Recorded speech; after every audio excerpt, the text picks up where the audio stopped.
Ave María Purísima, sin pecado concebida. En el nombre del Padre, y del Hijo, y del Espíritu Santo. Amén. Para aquellos que no lo han leído o escuchado, necesito reforzar la idea, el conocimiento de que este concilio ya fue pronosticado o vaticinado por el abate canónigo Roca, un apóstata de la peor especie. Lo cito: en su forma actual, el papado desaparecerá. El pontífice de la divina sinarquía se parecerá tanto al papa de nuestros días como este último se parece al papa del lago Salado.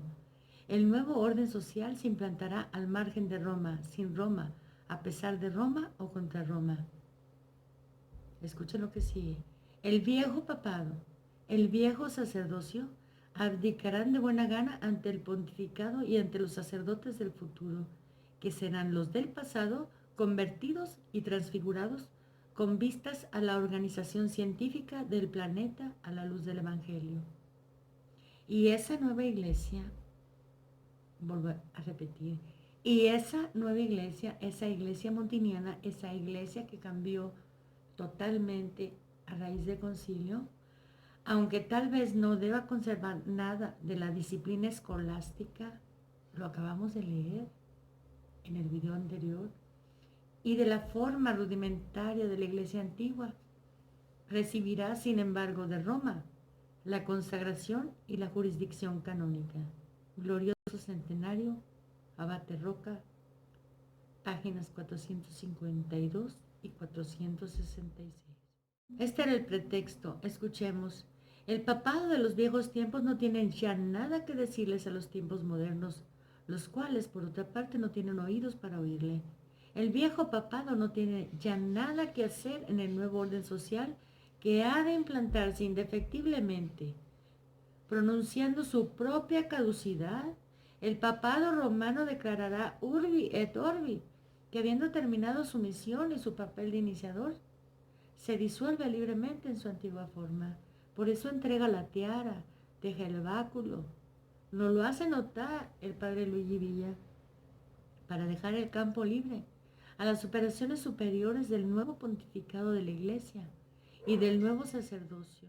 Se prepara una inmolación que expiará solemnemente.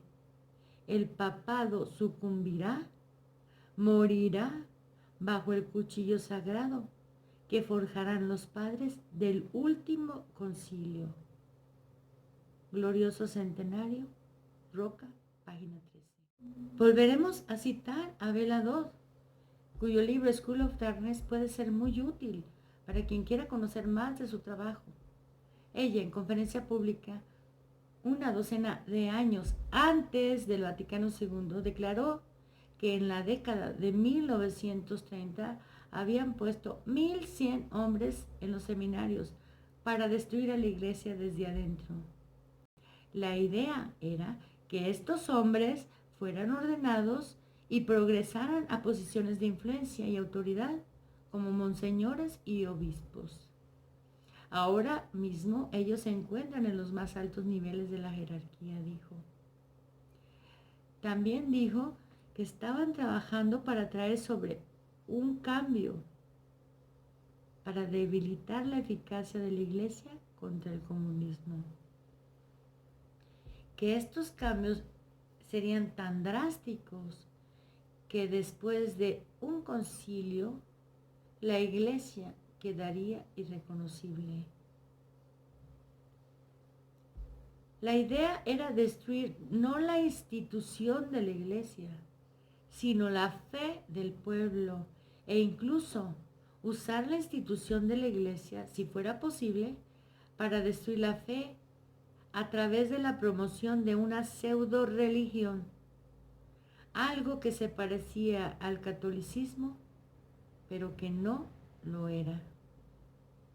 Una vez que la fe fuera destruida, se introduciría un complejo de culpa en la iglesia. Bueno, lo acabamos de leer de parte de Pío XII. Ahora, para reforzar cuál es el trabajo del verdadero católico, ya sea obispo, cardenal, sacerdote o laico, escuchemos de nuevo el conmonitorio de San Vicente de Lérins, el católico verdadero y el hereje.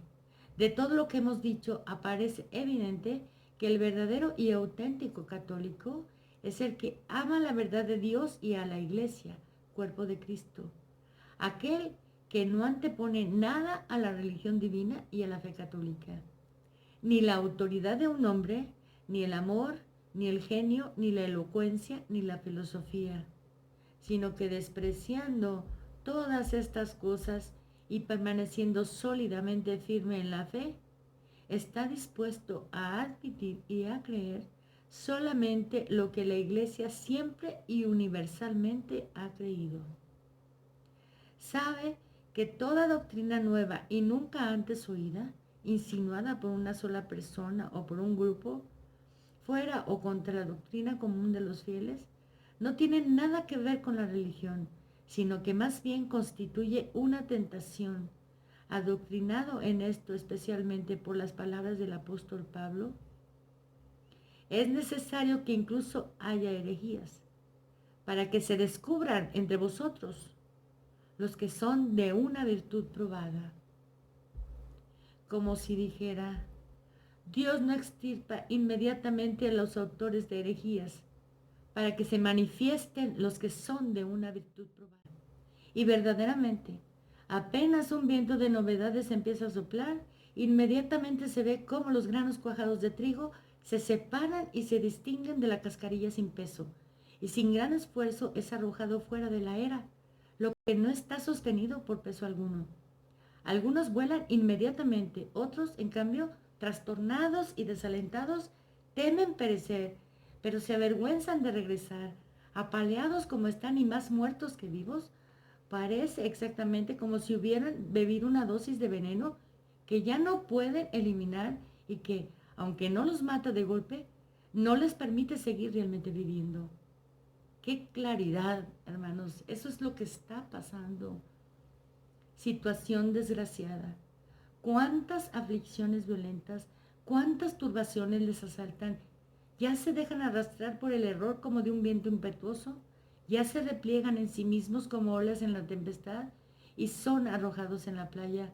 Otras veces, con audacia temeraria, dan su conformidad a lo que es incierto. En otros momentos, bajo el impulso de un miedo irracional, se espantan incluso de lo que es verdad. No saben ya a dónde ir, a dónde volver, no saben lo que quieren, no saben de qué deben huir, no saben lo que debe ser mantenido y lo que, por el contrario, debe ser rechazado.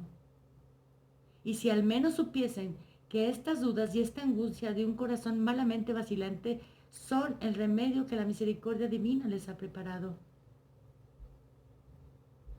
Por esto, precisamente, lejos del puerto segurísimo de la fe católica, son sacudidos, golpeados como inmensos en la tempestad, con el fin de que, recogidas y amainadas las velas de la mente, que están tendidas a largo y desplegadas a los vientos infieles de las novedades, vuelvan a buscar morada en el refugio confiado de su madre buena y tranquila, y rechazadas las olas amargas y alborotadas del error, puedan alcanzar la fuente de aguas vivas y saltarinas y beber de ellas. Que desaprendan bien lo que no hicieron bien en aprender y que comprendan de todos los dogmas de la Iglesia lo que la inteligencia puede comprender. Lo que no puedan comprender, que lo crean.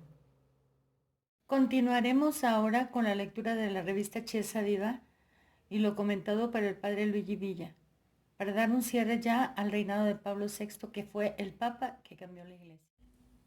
El pontificado de Pablo VI ha sido para nosotros una verdadera catástrofe, porque fue una auténtica revolución que hizo dar a la Iglesia un giro de 180 grados por medio de un concilio que suplantó la Iglesia tradicional por una nueva Iglesia, que nos está retrotrayendo a Lutero, a los disturbios del Sínodo de Pistoia, a los que condenó Pío VI con la bula Auctorem Fidei de 1794.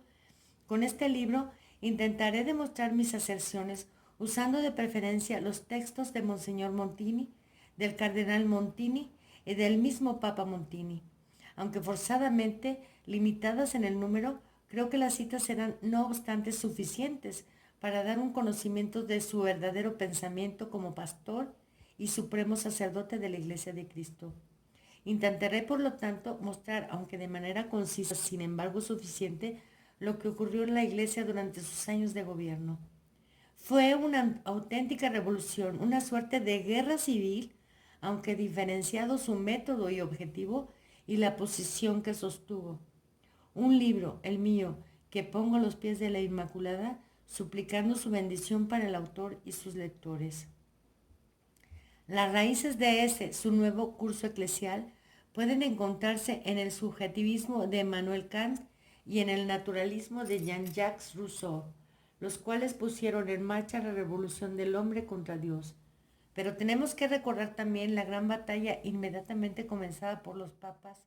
Desde la publicación de la encíclica Mirar y Voz de Gregorio XVI, 15 de agosto de 1832, hasta los tiempos del Vaticano II. Todos los papas luego se mantuvieron firmes. Y ahora preguntémonos, ¿por qué aquello que la Iglesia siempre había rechazado con fuerza y condenado lo permitió con la traición doctrinal del Vaticano II? La respuesta a esta pregunta la encuentro en el discurso de apertura del Vaticano II, preparado y redactado por el arzobispo de Milán Montini, pero pronunciado por Juan XXIII. Un discurso que abrió las puertas a todas las novedades. En realidad, el mensaje al mundo del 20 de octubre, votado por aclamación, fue una señal de victoria para el nuevo espíritu. Pablo VI más tarde haría de él un discurso ditirámbico. Caso insólito, dijo, pero admirable. Uno puede decir que el carisma profético de la Iglesia había explotado repentinamente. Nos queremos hacer nuestra las palabras importantes empleadas por el concilio, aquellas palabras que definen su espíritu y, en una síntesis dinámica del espíritu de todos aquellos que se refieren a ellas, estén ellos dentro o fuera de la Iglesia.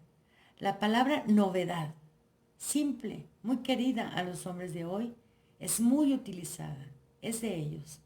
Esa palabra nos fue dada como una orden, como un programa. Viene a nos directamente de las páginas de las Sagradas Escrituras. Pues mirad, dice el Señor, yo creé nuevos cielos y nueva tierra. San Pablo repite esas palabras del profeta Isaías. Luego el Apocalipsis. He aquí que vengo, que hago nuevas todas las cosas. ¿Y Jesús nuestro Maestro no fue él mismo un innovador?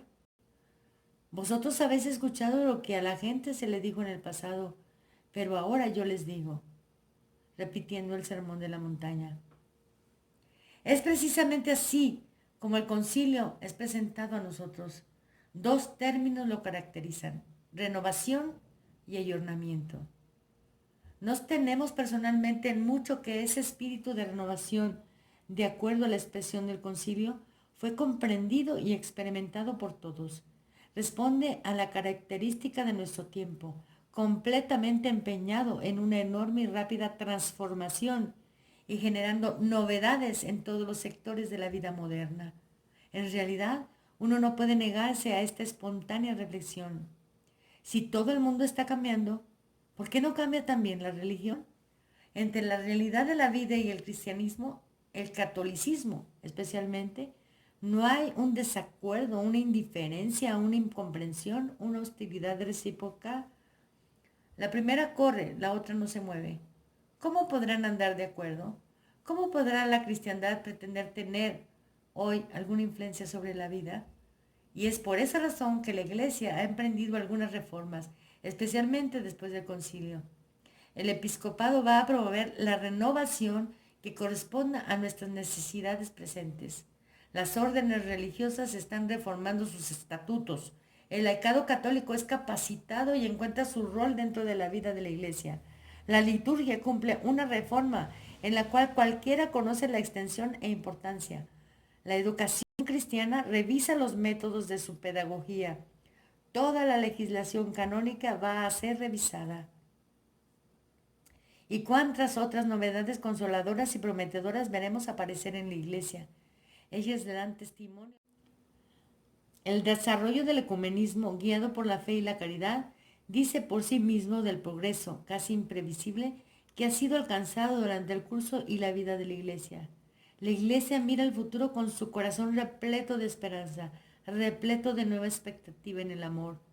Nos podemos decir del concilio que marca la apertura de una nueva era.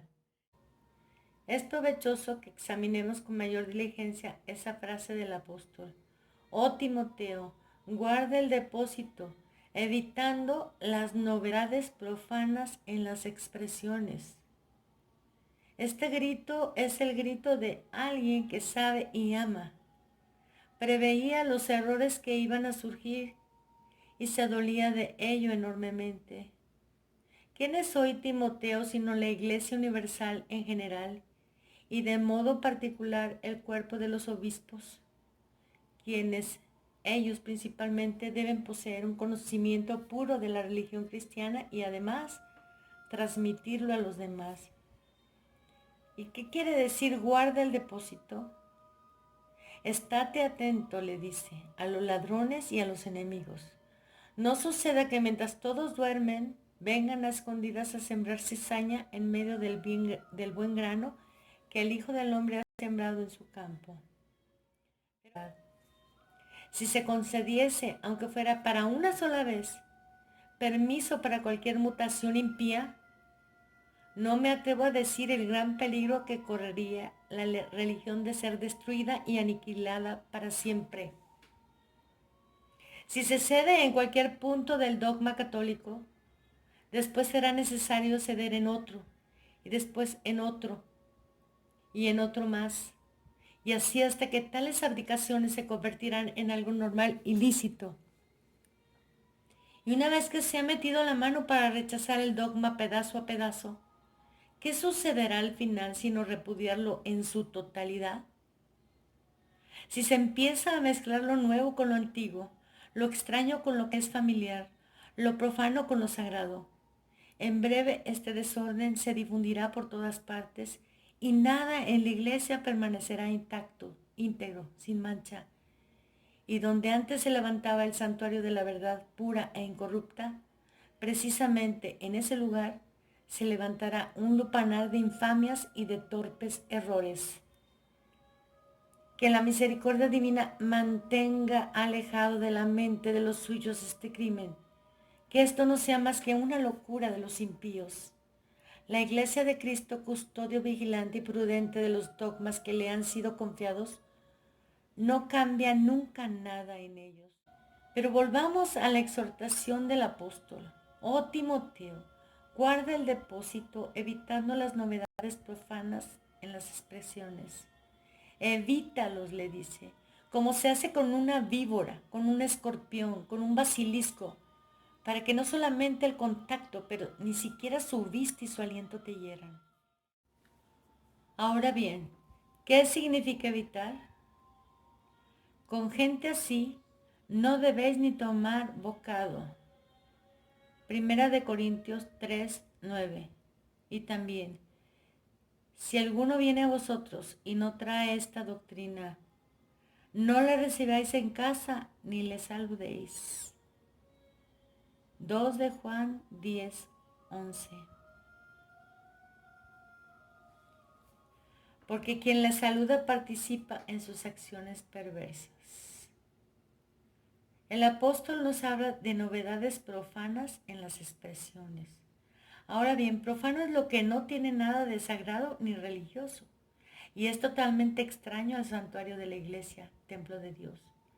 Las novedades profanas en las expresiones son, pues, las novedades concernientes a los dogmas, cosas y opiniones en contraste con la tradición y la antigüedad.